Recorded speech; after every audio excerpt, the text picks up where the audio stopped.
Good morning. तर आज उठल्या उठल्या एवढं चांगलं दृश्य दिसायला भेटलं ते म्हणजे माझ्या मामांच्या घरासमोरच एक शाळा आहे, ज्युनियर के जीवाल्यांची आहे. तर ते बघा ना किती दृश्य मस्त वाटतंय. असं वाटतं की लहानपणीच्या आठवणी सगळ्या एकदम ताज्या झाल्यासारख्या. आणि सोबतच कालच्या बर्थडेचं दृश्य ते होतंच. मला आवडत बलून्स म्हणून मामाने काढलेच नाही. त्यानंतर ऐकलं मस्त अभंग.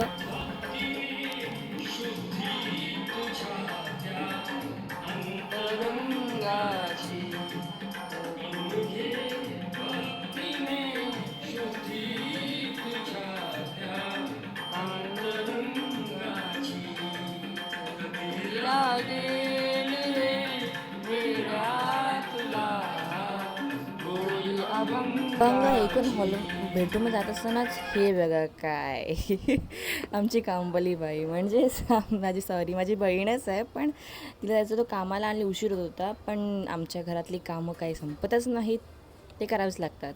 फ्रेश होऊन घरी असताना कंटाळा आला म्हणून काय व्लॉग नाही शूट केला. पण बरं आता हे बघा काय, संध्याकाळी मॅडम घरी येत असताना त्यांना आठवलं की आत्यासुद्धा आलेलीच आहे, तर 3-3 मच्छी बनवून जाऊ म्हणून स्पेशली 3 मच्छी तिने आणल्या. आणि मला मच्छी आवडत नाही, पण माझ्यासाठी स्पेशल तिने फ्राईड केलं मच्छीसाठी आणि ते मला दिलं.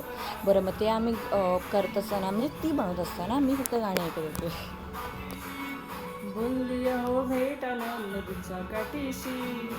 नंतर मस्त ती खाल्ली. Bye, good night.